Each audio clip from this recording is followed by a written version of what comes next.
Hi everybody, welcome back to Law Hero. My name is Jen and I make videos about the law.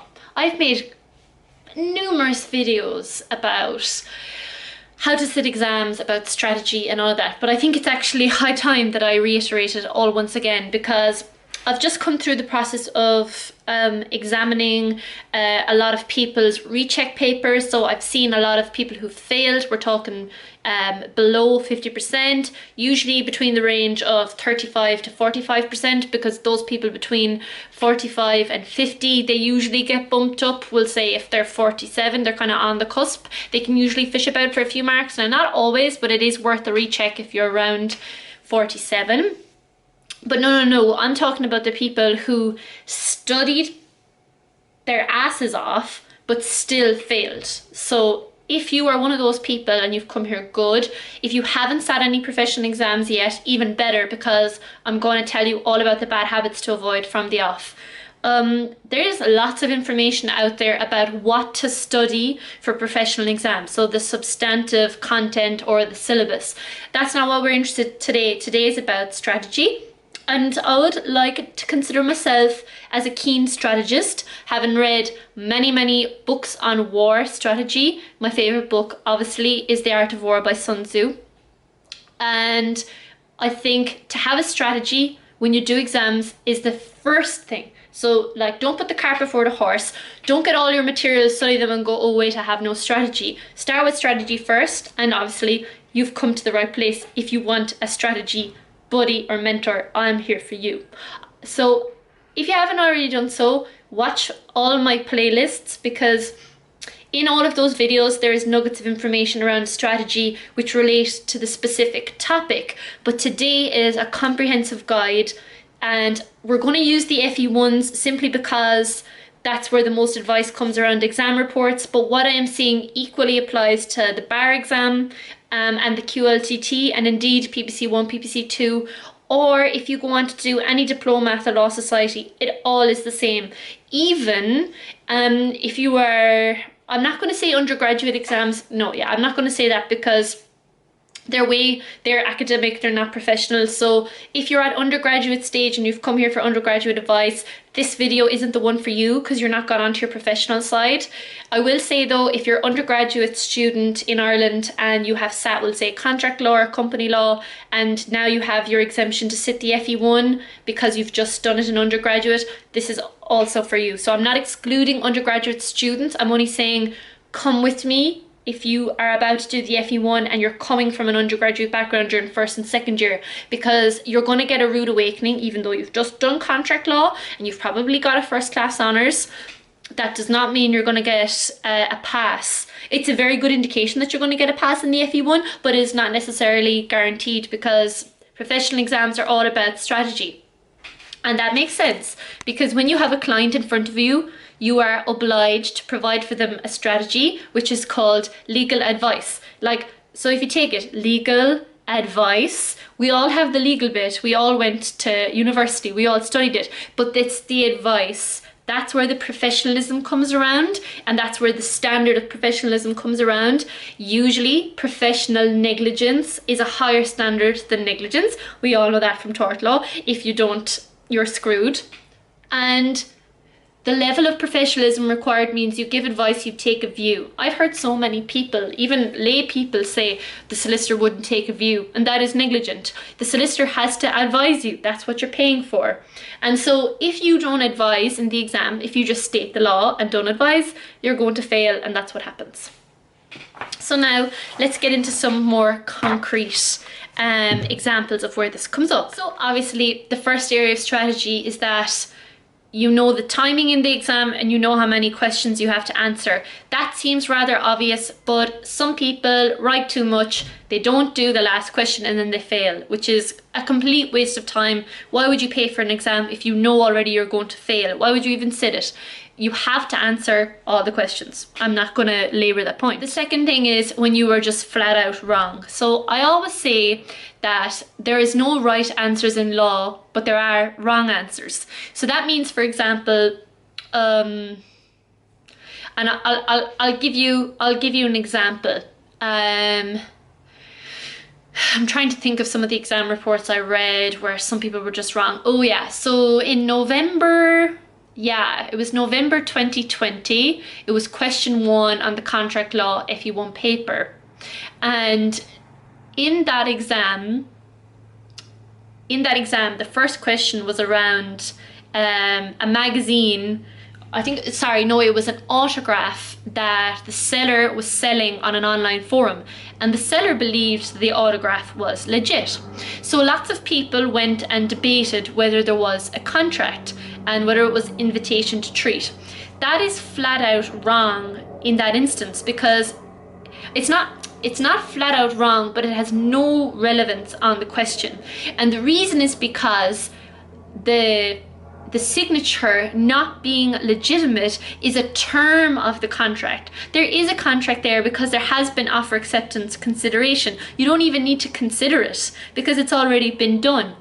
How you help your client is now your client is left with a signature that is not authentic. How do you help them? So you have to look at other avenues like offer acceptance consideration. Those are building blocks to a contract, and they're only relevant when there is ambiguity as to whether a contract has been formed. So you need to understand that, for example. Or on the recent November 2020 criminal law exam, there was I think it was marital rape and false imprisonment. It was part 2 of question 5. So Tom and Anne are married. They have not had any sexual relations in 3 years. Tom was annoyed by this. One evening he locked Anne in the bedroom and forcibly removed her clothes, right? So what he's actually done is this is flat out rape, and he also locked her in the bedroom, so that's false imprisonment, okay? But some people, just because it was in the husband and wife context, thought they would be smart and say, oh, this is coercive control under section 39 of the Domestic Violence Act, because they heard somewhere that coercive control only happens between like heterosexual couples. They heard in the news. No. Honey boo boo, chicken pie. Remember, coercive control is like somebody who never will leave you alone. It's repeated, like it's coercion. It's like they're going on and on and on at you, and it builds up over time. And if you remember that case, which I included in the ebook, that lady in Donegal, her boyfriend, like whenever she left the house, her boyfriend would ring her like literally 700 times on the phone. Whenever she was on her own in public, he would just pop up out of nowhere, and like he would beat her if ever she did something against. So like that's coercive control, because what he's doing is he's reducing her horizons, and he's controlling her movements, and also using violence to control her. Like that's the whole point of the Domestic Violence Act. It's using violence and sexual violence to control someone, whereas this was a one-off marital rape, false imprisonment. Do you understand the difference? And so throwing that in helps nobody. It's actually flat out wrong. And I feel like in professional exams, and I think this is an Irish thing, the whole it'll be grand, we throw down a few cases hoping it will be grand. And apparently recently Blind Boy did a podcast about the it'll be grand mentality. I also suffer from the it'll be grand mentality, but when it comes to advising clients, you cannot have an it'll be grand mentality, because that's someone paying money for your services. When it comes to yourself, you can have the it'll be grand attitude, that's fine, but now when you're providing a professional service. And so that's how I want you to approach your professional exams, that you are a professional advising clients. They are relying on your judgment. This is not your life, it is their life. And that's why in these problem questions, you have to actually pretend you're in that person's shoes. You have to try and help them. You are not required to show off how much law you know. And people need to get out of this academic sense. Seriously. Like, this is how I did well in the FE1. People are always like, how did you do well? How did you do well? Where did you get your notes? Blah, blah, blah, blah, blah. I'm like, no, it wasn't about that. It was about me being like, I have to help this person in front of me. That's why we all got into law, wasn't it? It's not about you and your ego and how much law you know. So just stop throwing down cases. Stop throwing down just trying to show your knowledge. Leave that to your academic stuff. Just don't do it in a professional exam. Okay, that was the first point. And in the constitutional law exam report, like the lady says it very well, or I think it's a man actually. Given the professional context of the examinations, the giving of clearly incorrect advice means these answers won't pass. So that's straight out what they're saying. And also, when you when you look at what they say in the contract law exam, it's important to remember the length of the answer and repetition of standard notes does not always equate to a good answer. Repeating long descriptions of irrelevant law or cases can show that a candidate does not understand which parts of the law are relevant. Similarly, failure to apply the law correctly indicates a lack of understanding of law. Do you see? It's like the same over and over again. It's like it's assumed that you know the law. That I think people forget that. They're like, I have to show the examiner I know the law and that I'm not stupid. Actually, stupidity is writing too much. The examiners have stated on numerous occasions before that candidates need to focus on the relevant law, she puts that in italics, and the application, again in italics, of that law in problem questions, and to ensure that in essay questions they properly engage with the question that's asked, because usually people just see a word and write everything they know. Like the Leaving Cert. Again, I blame the Leaving Cert and I blame the it'll be grand attitude of Irish people. For fails rather.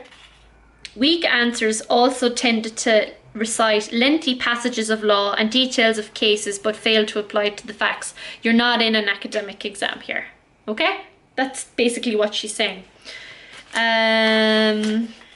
Like reciting the law annoys examiners. The other thing as well is I think people don't realise is just because these people are academics, as in like just because you've Dr. Aisling Parks or Raymond Friel or whatever, Tom Courtney, doesn't mean, just because they're academics, doesn't mean they're going to apply their academic standards to your exam. So that's the big gap I think people have. They're like, oh, it's an academic, so I have to show them some academic stuff. No, the academic side to the FE1 comes in where you're making an argument and you say, for example, Courtney notes in the company law exam. You don't have to do that whatsoever. For example, if I was giving advice to my client, I would state the law and then I would apply it to the facts. And if there was some grey areas, say for example, like a shareholders agreement and we were comparing that to so shareholders agreement, and we were comparing that to items that are in the constitution under section 31 statutory contract, which is public document, and I was trying to, you know, give a client the upsides and downsides of using a shareholders agreement as opposed to detailing something in a constitution. I might to argue my case why I think you should put things in a shareholders agreement, I would use Courtney as an authority. Do you understand? But that is that is after I have given the substantive law, like the case law and the statute around what I'm saying. The academic commentary is a cherry on top. It's needed if you want to get 70 plus in an FE1 exam, but it is not needed to pass, and that's why I don't include it in the ebooks, because it is not required if you don't want to get 70 plus. Some people do. Some people want to get that cash money and pay back their parents like I did.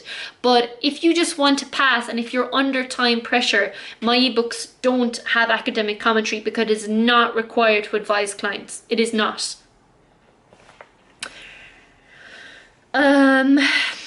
So the other big fail is when people put down bullet points of cases or of concepts.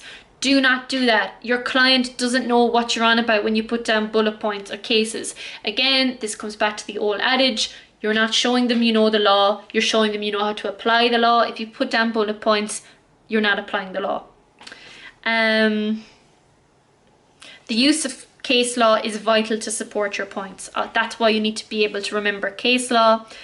And obviously questions around critical analysis should be supported with reference to academic discussion, because if you're writing an essay, there needs to be some academic discussion because you're arguing the upsides and downsides of a concept. And that's why I say you probably should avoid essays, because if you want your overall grade to be high, you're better off doing problem questions, because the subject, like the facts are there in front of you and you can apply the law to the facts. It's much easier than doing essays. Much easier.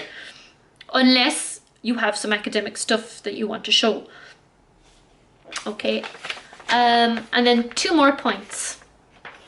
So here are some comments from Professor Raymond Friel of University of Limerick. Okay. So he says, weaknesses is when people don't do all the questions. This is about time management, and obviously you won't pass. He says the other issue is that people don't have a broad enough knowledge. But with my ebooks, you are covered. And I will caveat that by saying I leave out certain topics that never come up in problem questions, but do come up as essay questions. And that is because, as I said, I think problem questions are easier to score higher on. He says a good one here. Answering a question that has not been asked or failing to see the real legal issue is a fatal flaw in legal reasoning. And he's just saying there in a nice way, I'm going to fail you if you're wrong. And then the final thing he says is, a small number of candidates proceeded to advise someone who they were not asked to advise. So that's why whenever you're doing a problem question in any professional exam, I always say go to the end first, where it's like advise David, advise Kira, advise John. So you're like, okay, John, I'm on John's side. Okay, now what happened in this story? And you use that as an anchor in your head. So the first thing you do is, who am I advising? Because obviously you don't know to whom your advice is going, but you anchor it in your head before you read the problem question. And he said, this is not acceptable at this level. Candidates must answer the question on the paper. Okay, everybody, I'm not going to labour anymore around that. Thank you very much for listening. I hope this brought you some value. Make sure you watch the other videos in the playlist, because they're actually very comprehensive, and I'm repeating myself a small amount here. But I thought it needed to be reiterated because I'm getting a whole host of people who are using my correction service. It's good that I can point them in the right direction, but I'd rather we nip this in the bud on this YouTube channel first and foremost. So see you in the next one, and remember to always send me your ideas for videos. Bye!